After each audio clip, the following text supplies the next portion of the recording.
Hi everyone, today we're going to watch Project Loki episode 8. So before we start, I would like to say sorry if my voice sounds weird right now because I just screamed out loud at the BTS RHEA concert live viewing in cinema. So, very sorry for that. By the way, I'm currently wearing Magister contact lenses in the shade of icy gray. Kasi, napansin ko sa reaction video ko na nagre-reflect sa salamig ko yung mga ilaw. So, feeling ko hindi nakikita ng mabuti reaction ko. So, this time, I'm wearing contact lenses na from now on so that you can see it properly. So, let's get back to Project Loki. So, last episode, we have the Moriarty party wherein the pawn of M killed some students with T. And at the end of the episode, Loki's life is in threat because he played a game with this pawn of M and I forgot the name. So we will see on how this game will turn out. Will Loki die or not?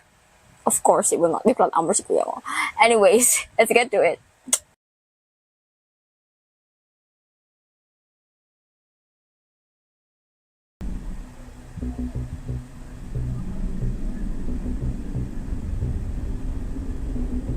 Parang naiiyak si kuya mo.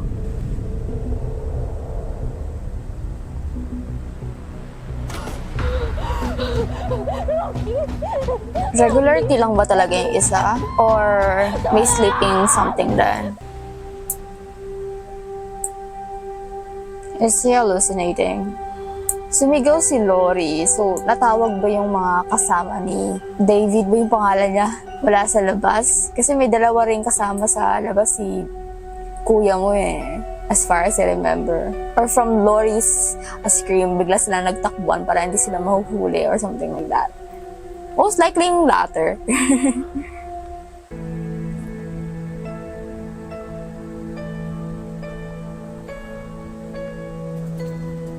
Twinkle, twinkle, little star.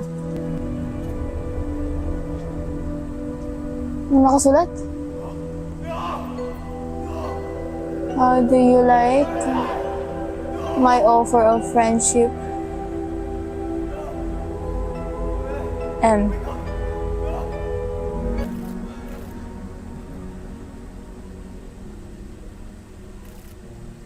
The flower, belladonna. Is that you? Rhea? Kinukuha ka na ng langit, Ang Loki. ginagawa mo dito? Kinukuha ka na daw ng langit, samahan mo na daw siya.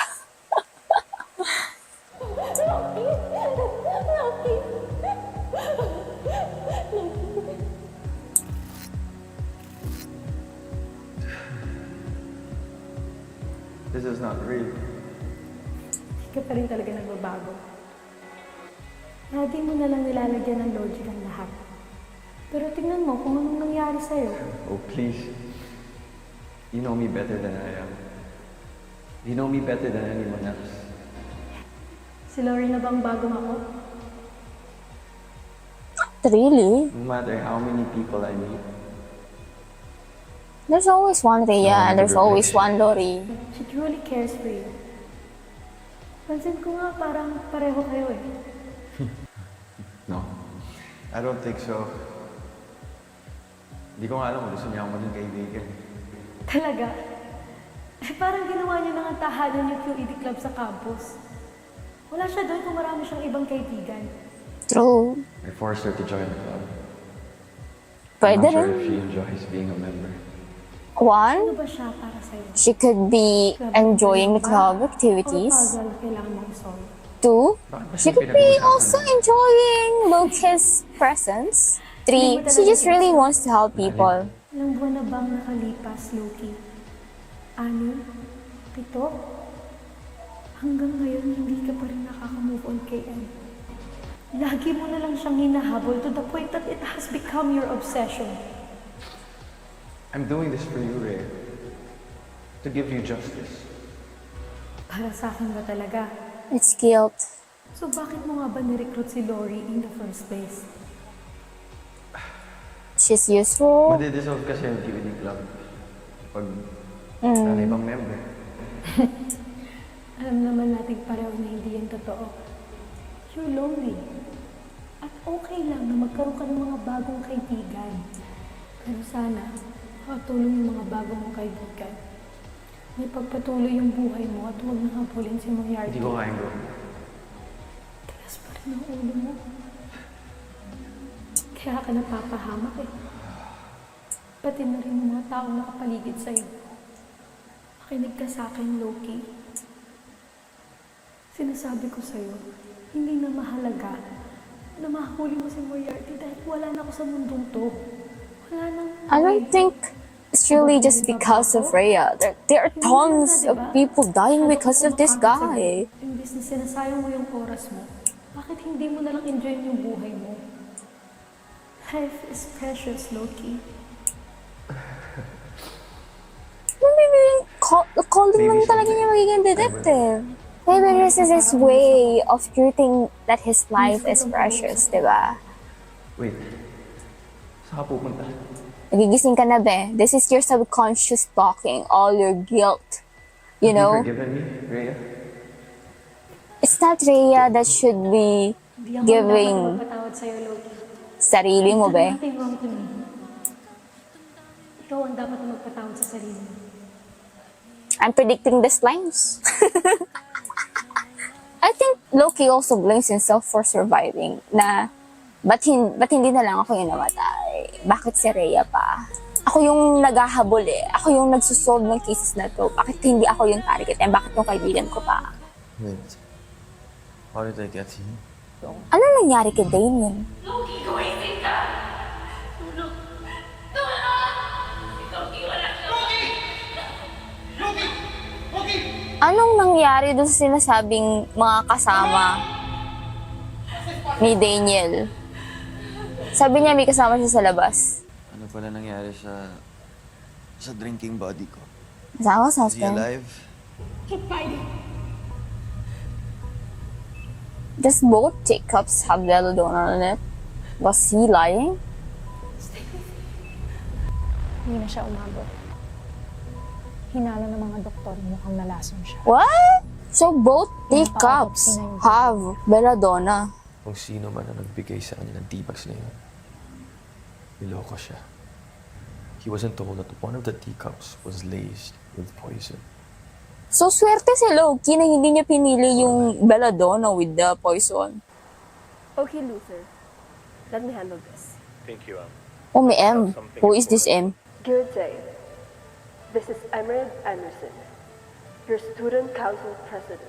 Oh, this one is I M. know President. that we're all being deeply affected by the recent deaths in our campus. And who is to blame for? With these cases, no one. Wala. But perhaps they are the product of inadequate support for the mental health of the students here in Clarkview. And that's why I asked every one of you to please be kind and look out for one another. Thank you, Student Council President Emerald Emerson. Excuse me, totoo bang pinatay yung victims? Nabasa ko kasi sa QED Chronicle, pinatay raw. Ibang ba't school natin? Pugad ng mga kriminal. Oo nga eh! Thank you, mob number 2. na yan, mga rage face sila. Oo nga. Di ba? Totoo. Ba't biglang may hater sila? Totoo naman yung mga taong club nyo. Pinagtatanggol nyo pa, ano? Totoo naman, di ba? Lahat ng tao dito mga tao. What's a mess?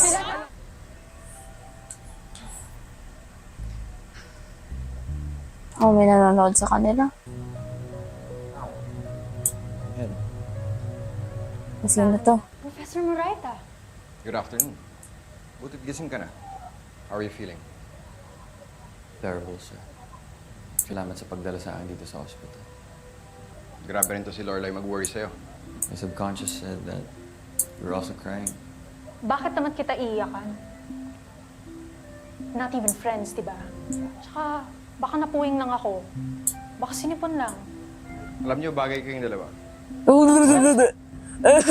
Marami na akong pinagsabihin ng ganyan. Ending, nagkatuluyan. Booster, ang pangit ang taste mo. That would No, make sir. me your matchmaker. Walang No, sir. hindi approve, hindi approve, hindi approve, hindi Sabi approve. niya.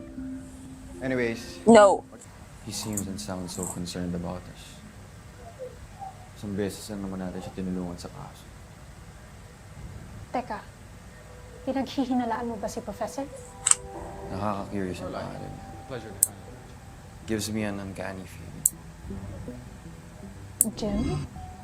I'm suspicious dun. Did it remind you of someone? In some English countries, Jim is a nickname for James. Think about it. Yung Moraita, Filipino version ng Moriarty. James Moriarty, Jim Moraita. Doesn't that seem a little bit suspicious? Malay mo, fan lang yung magulang niya na Sherlock Holmes. When he was a child. When he was born. That's why they named him after him. Men, Magandang gabi. are you okay, officer? Sorry. Wala kasi si Chief Estrada ngayon. Masyado kang maraming screen time ngayon, Montreal. Masyado kang maraming screen time ngayon. Ito yung autopsy report.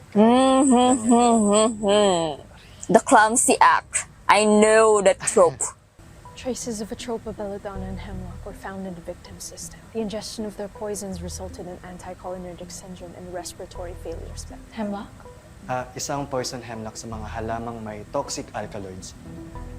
Maswerte ka pala na hindi mo nakuha yung tea bag na merong hemlock. It's not luck. It's instinct. Both teas had the same color and scent, so I thought of another factor to consider before choosing. And I noticed that there's a slight difference between the two tea bags. I made my choice based on their appearance. Pero kahit anong pang sabihin, luck pa din yun. Sinugal mo yung 50-50 chance na makuha mo yung tea na walang hemlock. Malay mo ba kung anong itsura ng dried hemlock plant? Whatever you say. Whatever you say, Muna Loki. sa police station. Sorry. Loki, Lori, thank you In fairness, bagay sila. Yung Luthor, pati si Kuya mo Montreal. What? Just checking if I'm still alive? Or are you here to finish the job? Loki, see, I didn't come here to fight you. Prof. Moraita told me what happened to you. And as your older brother, nandito lang naman ako para kamustahin ka. Out of obligation. Obligation mo bilang kapatid. Pares ka ba sa this one? Am I supposed to be touched?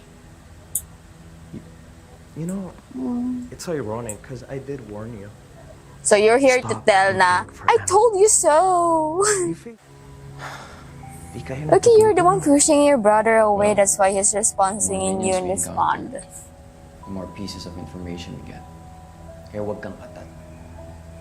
Mahuhuli din namin siya. At itutuloy niyo pa rin to. I mean, they're Do you kind of really crazy. want to take the next RHEA?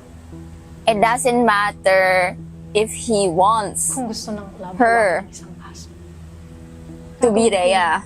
It's a matter of law to life. Pero kung hindi, hahayaan ko na lang yun. At hindi ako mangingialam. That's my position. Stand your ground, my Let's get this baby.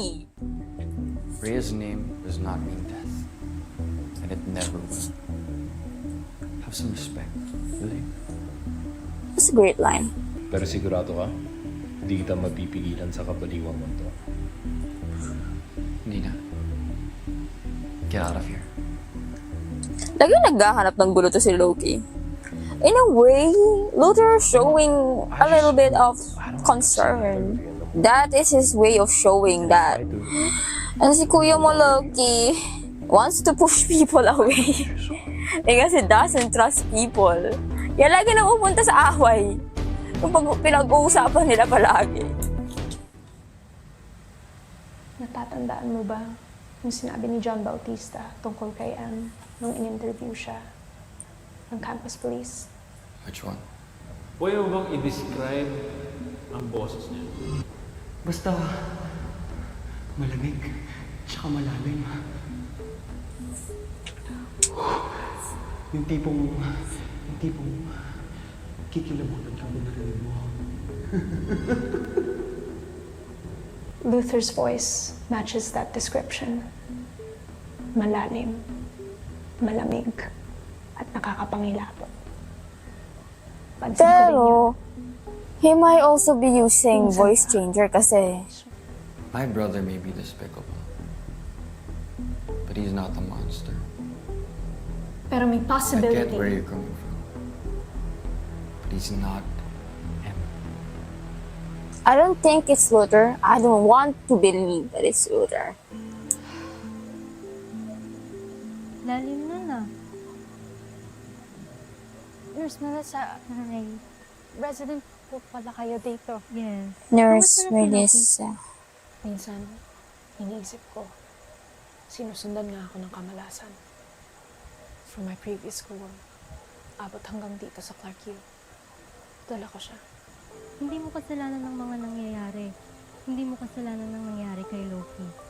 Hindi ikaw. Thank you, Nurse Mel. Hindi lahat ng bagay minamadali. Pero minsan, baka kailangan mong pagdaanan yun para may matutunan ka. Be open to make mistakes. Just learn from it.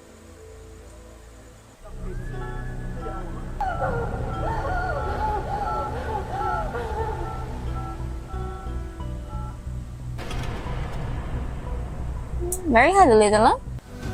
Ah, it's a lure, Loki. Lori. Sino ka ba?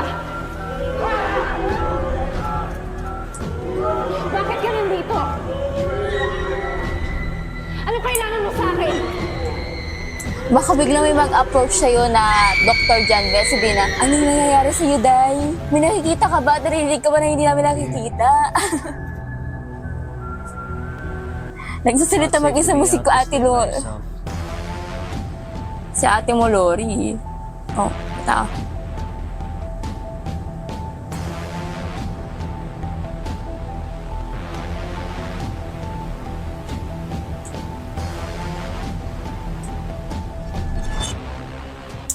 Our normal count. What? Next one? So that's it for Project Loki episode 8, Melody of Menace. So I love this episode. Actually, I was really absorbed for the whole 47 minutes that I didn't even notice na tapos na pala. So I love that. I really love the sequence between RHEA and Loki. When he was talking to RHEA, which is the physical manifestation of his subconscious. Makikita mo talaga yung inner world ni Loki, which is, number 1, he feels guilty about what happened to RHEA. Number 2, he is scared of what will happen to Lorelai. So, makikita mo talaga na nag-evolve na ang kanilang friendship from little acquaintance to forced companionship to slowly becoming friendship. Yung pinapwersa ni Sir Moraita na bagay sila, hindi ko pa rin tanggap. Please, hindi ko pa rin tanggap. Hindi ko tanggap. Yun. So anyways, let's get back to what I was saying. So, number 1, guilt niya. Number 2, he is scared that Lorelai will be in danger because of being acquainted to him. Number 3 is he is also feeling doubts with himself now whether or not he should continue chasing M, which is a really great insight to his inner world. Kasi you won't see that in Loki sa kung ano pinapakita niya kay Lori and other people. He is just very strong-headed. He wants to chase M. He is finding M. Pero here in this inner world, we can see that he is also doubting himself on whether or not he should continue chasing M because of all the dangerous things that is associated with chasing M. So that's a great thing to know about his inner psyche. What I also like is his responses to his own subconscious. Kasi it's like, in a form of RHEA, he is talking to himself. So, makikita mo rin yung arguments niya within himself na, 1, I do believe na hindi lang dahil kay RHEA, kaya chine-chase si Loki si M. I believe na apart from the guilt that he feels, from the survival's guilt that he feels, he is also chasing M because it is what is right. Because he finds that there is a pattern within these killers. And he finds it aggravating, he finds it frustrating that justice is not served for the families of these victims, for these victims themselves. No one is held accountable. And that is not just right. That is not justice at all. He really wants to serve justice to these people. So I think he is just doing what is right. I think may part din na ganon kay Loki. That's why he is very strong-headed. So I really like that scene of him arguing with RHEA, which just gives us the thoughts of Loki's inner world. So I love that scene very much. Now I will give you my theories on M. So may bago akong suspect for this episode. So sa episode 7 ata, nagbigay ako ng theory ko kung sino si M. Episode 6 or episode 7 yon. So panoorin nyo kung sino yung tinutukoy ko. So, for this episode, masyadong maraming screen time sa Officer Montreal. Very sus. Until now, sus pa din siya sa akin. Pero, another theory ko, for some reason, ito very low on my suspect list. Pero si Nurse Melissa. Why? Number 1, most ng cases involving M have something to do with chemistry for some reason. Number 1, belladonna, which is a poison. So I think nurses, doctors will know these kinds of things. And even like the toxicity involved with ingesting both belladonna and hemlock at once. Diba? So, medyo sus yun. And number 2, yung nangyari kay Isaac, which is melting the body. Something to do with chemistry again. So I think a nurse would know that, especially that they are dealing with various kinds of injuries. So I think they encountered that kind of stuff too. Pero yung incident with the Morse code, medyo hindi align sa pattern ni Nurse Melissa, which is being a nurse. So medyo tumagilid. Kaya medyo mababa siya sa suspect list ko. Pero may parte kasi yung yung Morse code na yun, yung Morse code which is yung Stein's case na psychological na konti. Merong genie involved with the case and nag-grant ng wishes to these kinds of students. So, masyadong magaling si ate mo Melissa sa pagsalita psychologically. So, medyo sus ka medyo sus ka. Pero, another thing, kaya medyo bumababa siya sa suspect list ko, she kind of talks like an NPC sometimes. So kind of like, maybe, like, it is just their way to show Lori's own thoughts. And to show about care about mental health, basically. So kaya medyo ang baba niya sa suspect list ko. Pero may another suspect tayo, which is yung kumakanta ng Mary Had a Little Lamb sa dulo. But I really hope na hindi siya. Kasi, I hate na ipapakita nila ng parang clues kung sino. So, parang masyadong magiging halata sa ating kung sino. I want it to be like, attention na, oh my gosh, siya pala. Ganon. Kung siya masyadong obvious, and I don't want that. So, hopefully, hindi siya. Maybe he's just a pawn or a fun character. So, yun. As for my opinion on Luthor, feeling ko, hindi siya. Kasi, his character doesn't seem to do things this way. Yes, he is in high position. Pero feeling ko sapat na kasi yung pagiging high ang position niya to influence people, to manipulate people. And I think that is enough for him to have some satisfaction. Siguro malakas lang siguro ang pagtiwala ko kay Luthor para maniwalang siya. At saka masyado kasing vague yung clue na sinasabi ni Lori, which is yung pagiging cold voice na gives you chills. That's a vague description because 1, we are in a modern society, so voice changer can happen.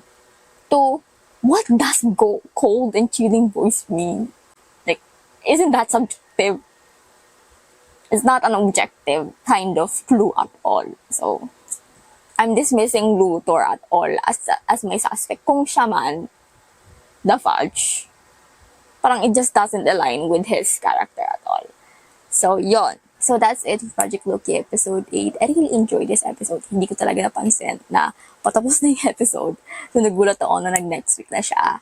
So, So I really had fun, and I hope that you also had fun watching me review and watch this episode and also theorize on who is M. If you have any comments for this episode, like suggestions on how to improve, o kaya naman your own opinion on who is M or your own opinion about this episode, please comment down below. Nakalagay din sa comment section ang aking TikTok where I upload sa aking TikTok story about updates, upload schedules, or some things like that. So, thank you so much for watching. I hope you enjoyed.